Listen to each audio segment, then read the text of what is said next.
Hello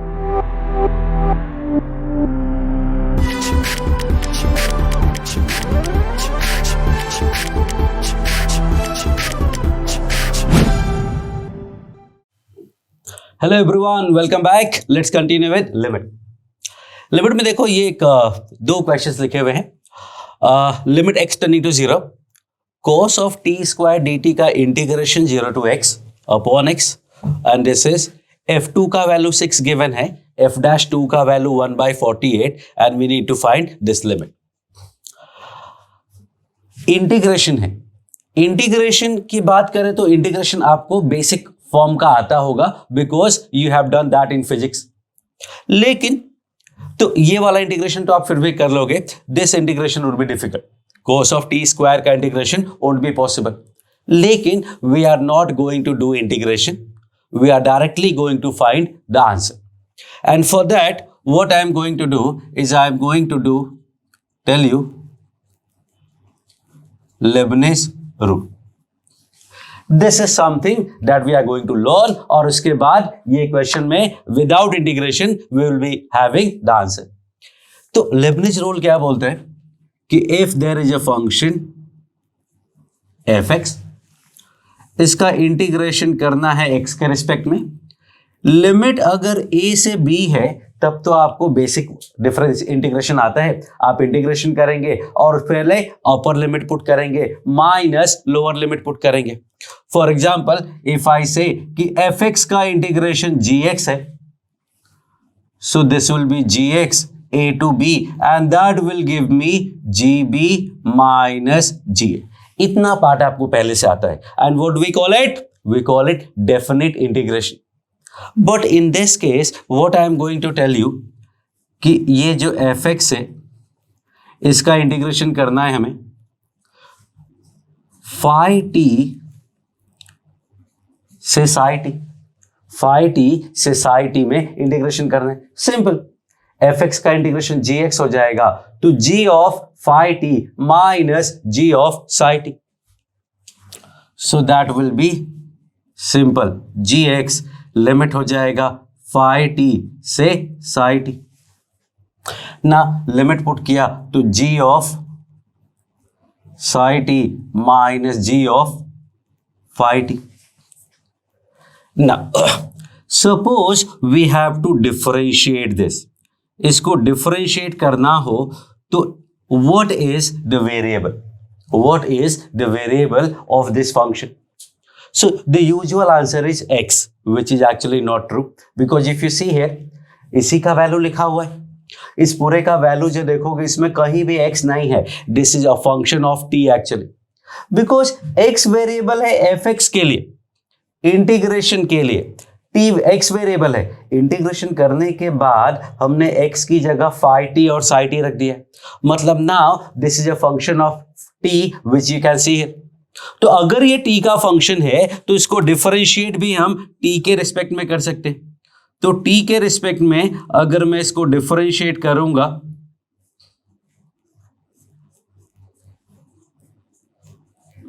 तो what do I gate? इस पूरे का डिफरेंशिएशन, मतलब इस पूरे का डिफरेंशिएशन, इसका डिफरेंशिएशन हमें पता है g dash of psi t into psi dash t, if you remember chain rule, minus g dash of phi t into phi dash t। ना fx का इंटीग्रेशन gx था तो gx का डिफरेंशिएशन क्या होगा? gx का डिफरेंशिएशन होगा fx, क्योंकि डिफरेंशिएशन इंटीग्रेशन इनवर्स प्रोसेस होते हैं। तो g डैश को हम लिख सकते हैं f into psi dash t, g dash को हम लिख सकते हैं f, तो हो गया f of phi t into phi dash t, and this is it. Now इसमें कहीं भी gx नहीं है, इसका मतलब हमें कहीं भी इंटीग्रेशन की जरूरत नहीं है, सिर्फ fx है, phi x है और psi x है। मतलब we do not need to integrate the function. Now I am going to tell you what this is what, अगर कोई फंक्शन को इंटीग्रेट करना है, फिर t का एक फंक्शन पुट करना है, फिर t के रेस्पेक्ट में डिफरेंशिएट करना है. So what we do is x की जगह अपर लिमिट पुट करो तो क्या मिलेगा, f ऑफ psi t, देखो लिखा हुआ है, इनटू अपर लिमिट का डिफरेंशिएशन माइनस f x की जगह लोअर लिमिट पुट करो f of phi t into lower limit का डिफरेंशिएशन. मतलब इंटीग्रेशन का पार्ट खत्म हो गया. We are not suppose to integrate at all. For example if I say कि sine x square d x 2t से log t, इसका value नहीं निकाल सकते. इसका value you can not find. What we can find is इसका differentiation अगर होगा देन वी कैन फाइंड. और इंटीग्रेशन का डिफरेंशिएशन कैसे लिखते हैं, क्या बोला था मैंने, वेरिएबल की जगह अपर लिमिट, तो साइन ऑफ एक्स स्क्वायर मतलब ln t का स्क्वायर इनटू अपर लिमिट का डेरिवेटिव log t का डेरिवेटिव 1/t माइनस वेरिएबल की जगह लोअर लिमिट, वेरिएबल की जगह लोअर लिमिट मतलब साइन ऑफ 2t का स्क्वायर इनटू लोअर लिमिट का डेरिवेटिव दैट इज 2. तो देखो साइन एक्स स्क्वायर को हमें इंटीग्रेट करने की जरूरत नहीं पड़ी. And this is called Leibniz rule. Actual ये पूरा डेरिवेशन था बट एप्लीकेशन पार्ट ये. Let's take one more example. Suppose we take log of x square plus 1 sine x से 2x स्क्वायर प्लस 3. एक second. log of t square plus 1. अब log of t square plus 1 है तो function integration के लिए t है, इसलिए variable भी t होगा. लेकिन बाद में इंटीग्रेशन के बाद ultimately we are going to put t की जगह x. अब ये फंक्शन x का हो गया तो आपको x के रिस्पेक्ट में डिफरेंशिएट करना पड़ेगा. और x के रिस्पेक्ट में डिफरेंशिएट करेंगे क्या मिलेगा, वेरिएबल की जगह अपर लिमिट, ध्यान से देखना, t की जगह 2x स्क्वायर प्लस 3 पुट किया तो ये t स्क्वायर प्लस 1 हो गया इनटू अपर लिमिट का derivative and that is 4x minus variable की जगह लोअर लिमिट मतलब log sign x square plus 1 हुआ इनटू लोअर लिमिट का derivative and that is cos x. This is application of Leibniz rule. Let's take one more. d dx of tan inverse x upon x plus 1 dx. Limit हम रख देते हैं 2t से ln t. अब इसको differentiate करेंगे तो t के रिस्पेक्ट में डिफरेंशिएट कर सकते हैं और t के रिस्पेक्ट में डिफरेंशिएट करेंगे तो tan इनवर्स. आप खुद से ट्राई करो सॉल्व करने का. Pause the video and try to find this answer. Variable x की जगह अपर लिमिट, सॉरी ये t होगा, ओके तो वेरिएबल की जगह अपर लिमिट रखेंगे तो मिलेगा ln t upon ln t plus 1 into upper limit का डेरिवेटिव log t का डेरिवेटिव 1/t माइनस वेरिएबल की जगह lower limit that gives me tan inverse 2t upon 2t plus 1 and then 2t का derivative 2. This is how we differentiate an integral called differentiation of integral. अभी हमें कब करना है पहले वो समझो. Whenever इंटीग्रेशन की लिमिट में वेरिएबल हो, जब भी इंटीग्रेशन की लिमिट में वेरिएबल होगा we are going to do this Leibniz formula. उसको डिफरेंशिएट करना कोई कंपल्शन नहीं है, बट इंटीग्रेशन की लिमिट में वेरिएबल हो तो वी विल डिफरेंशिएट इट. अब डिफरेंशिएट करने के लिए वी नीड सम रीजन. वो रीजन हम फाइंड कर लेंगे, वो क्या बहाना है वो हम पता कर लेंगे, बट अल्टीमेटली इंटीग्रेशन की लिमिट में वेरिएबल होगा तो हम उसे डिफरेंशिएट ही करने वाले हैं. That you have to keep in mind. Also ये जो वैल्यू लिखी है ये इंटीग्रल की वैल्यू नहीं है, इस इंटीग्रल के डिफरेंशिएशन की वैल्यू है, that you need to know. Now we are going to solve these two questions. If you see closely, integration की लिमिट में वेरिएबल है, और अगर वेरिएबल है तो हमें उसे उसकी वैल्यू नहीं पता, हाँ उसका डिफरेंशिएशन पता चल सकता है लेबनिज रूल से. अब डिफरेंशिएशन तो हमें करना ही नहीं है. The whole idea is कि we are not supposed to differentiate this. Then what we do? So we will find some reason to differentiate this. कोई बहाना खोजते हैं डिफरेंशिएट करने का, और वो बहाना क्या होगा? पहले फॉर्म चेक करते हैं. x को 0 पुट किया तो cos t स्क्वायर का जो भी इंटीग्रेशन होगा 0 to 0 में उसका वैल्यू 0 आएगा. ये आपको क्लियर होना चाहिए.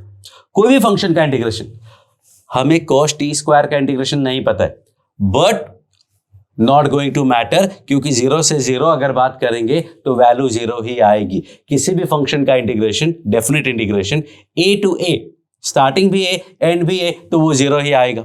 इसका मतलब ऊपर 0 है और नीचे तो 0 ही है, और 0 by 0 है तो डिफरेंशिएशन का क्या बहाना है?